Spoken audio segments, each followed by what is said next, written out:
नमस्कार। Voice for blind के सौजन्य से साप्ताहिक समाचार, जिसे अनीता शर्मा द्वारा ध्वनांकित किया जा रहा है। 5 जुलाई 2024 को राष्ट्रपति द्रौपदी मुर्मू ने राष्ट्रपति भवन में देश के वीर सपूतों को कीर्ति चक्र और शौर्य चक्र से सम्मानित किया। द्रौपदी मुर्मू ने रक्षा अलंकरण समारोह के दौरान सशस्त्र बलों, केंद्रीय सशस्त्र पुलिस बलों और राज्य एवं संघ शासित प्रदेश पुलिस के कर्मियों को 10 कीर्ति चक्र, जिसमें 7 मरणोपरांत, और 26 शौर्य चक्र, जिसमें 7 मरणोपरांत है, सपूतों को विशिष्ट वीरता, अदम्य साहस और कर्तव्य के प्रति अत्यधिक समर्पण दिखाने के लिए ये पुरस्कार दिए गए। गौरतलब है कि परमवीर चक्र दुश्मन के सामने बहादुरी के लिए सर्वोच्च सैन्य पुरस्कार है। अशोक चक्र वीरता, साहस या आत्म बलिदान के लिए सर्वोच्च शांतिकालीन पुरस्कार है। महावीर चक्र युद्ध के समय वीरता के कार्यों के लिए दूसरा सर्वोच्च सैन्य सम्मान है। कीर्ति चक्र वीरता के लिए दूसरा सर्वोच्च शांतिकालीन वीरता पुरस्कार है। शौर्य चक्र साहसी कार्रवाई के लिए तीसरा सर्वोच्च शांतिकालीन वीरता पुरस्कार है। सांस्कृतिक मंत्रालय ने सार्वजनिक कला के साथ दिल्ली के सौंदर्य को बढ़ाने के लिए परियोजना पारी शुरू की है। पारी का अर्थ है पब्लिक आर्ट ऑफ इंडिया। इसका उद्देश्य है दिल्ली में सार्वजनिक स्थानों को सुंदर बनाना, ऐतिहासिक और आधुनिक कलात्मक विषयों को एकीकृत करना, शहर के सांस्कृतिक और सौंदर्यवादी दृष्टिकोण को बढ़ाना है। एचसीएल टेक की चेयरपर्सन रोशनी नादर मल्होत्रा को फ्रांस का सर्वोच्च नागरिक सम्मान chevalier de la legion d'honneur, knight of the legion of honour प्रदान किया गया। ये पुरस्कार नई दिल्ली में फ्रांस के निवास पर भारत में फ्रांस के राजदूत थिएरी मांथो द्वारा प्रदान किया गया।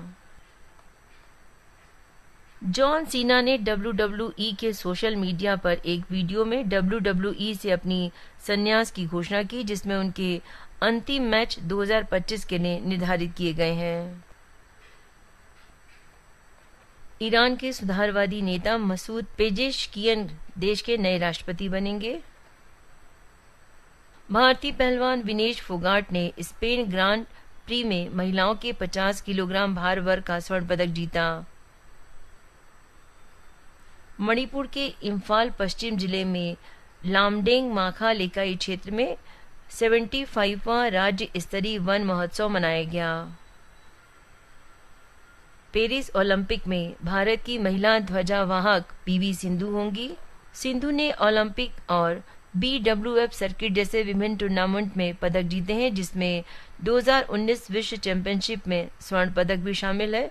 वो बैडमिंटन विश्व चैंपियन बनने वाली पहली और एकमात्र भारतीय हैं और ओलंपिक खेलों में लगातार 2 पदक जीतने वाली भारत की दूसरी व्यक्तिगत एथलीट हैं। ओलंपिक में गगन नारंग भारतीय दल के शेफ डी मिशन होंगे। राष्ट्रपति मुर्मू ने उड़ीसा के भुवनेश्वर के पास हरिदमदा गांव में ब्रह्म कुमारीज के दिव्य रिट्रीट सेंटर का उद्घाटन किया। उन्होंने ब्रह्म कुमारीज के राष्ट्रीय अभियान लाइफ स्टाइल फॉर सस्टेनेबिलिटी का भी शुभारंभ किया। गौरतलब है कि 1937 में भारत में स्थापित ब्रह्म कुमारीज 110 से अधिक देशों में फैल चुका है। हाल ही में यूनेस्को ने 11 देशों में 11 नए स्थलों को बायोस्फीयर रिजर्व यानी BR के रूप में नाम निर्दिष्ट करने की मंजूरी दी है। इस प्रकार विश्व में बायोस्फीयर रिजर्व के नेटवर्क में अब 136 देशों के 759 यानी 759 स्थल शामिल हैं। गौरतलब है कि बायोस्फीयर रिजर्व यानी BR संयुक्त राष्ट्र शैक्षणिक, वैज्ञानिक और सांस्कृतिक संगठन द्वारा प्राकृतिक और सांस्कृतिक परिदृश्यों के महत्वपूर्ण स्थलों के लिए दिया गया एक अंतर्राष्ट्रीय पदनाम है, जिसमें स्थलीय या तटीय या समुद्री पारिस्थितिक तंत्रों के बृहद क्षेत्र अथवा दोनों का संयोजन शामिल होता है।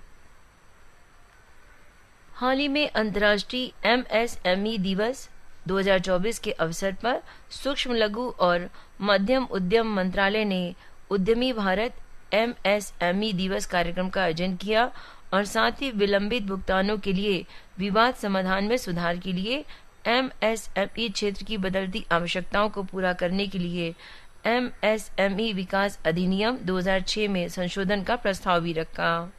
MSMEs ऐसे व्यवसाय हैं जो वस्तुओं एवं कमोडिटी का उत्पादन, प्रसंस्करण और संरक्षण करते हैं। 6 जुलाई 2024 को नीति आयोग ने वर्ष 2070 तक शुद्ध शून्य अर्थव्यवस्था बनने के अपने लक्ष्य को प्राप्त करने के लिए नीतियों को तैयार करने और रोडमैप बनाने के लिए समर्पित बहुक्षेत्रीय समितियों का गठन किया है। शुद्ध शून्य से तात्पर्य उत्पादित कार्बन उत्सर्जन और वायुमंडल से निष्कासित कार्बन के बीच एक समग्र संतुलन हासिल करना है।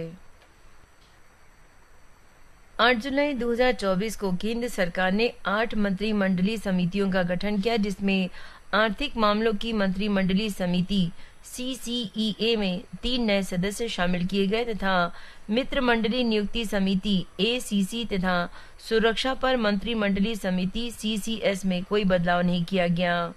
मंत्रिमंडलीय समितियां केंद्र मंत्रिमंडल का एक उप समूह है जिसमें चयनित केंद्रीय मंत्री शामिल होते हैं। वे जटिल मुद्दों पर विस्तृत विचार विमर्श करते हैं तथा उनका कुशलतापूर्वक निपटान सुनिश्चित करते हैं, जिन्हें अंतिम अनुमोदन के लिए पूर्ण मंत्रिमंडल के समक्ष प्रस्तुत किया जाता है। 1 जुलाई को राष्ट्रीय चिकित्सक दिवस मनाया जाता है।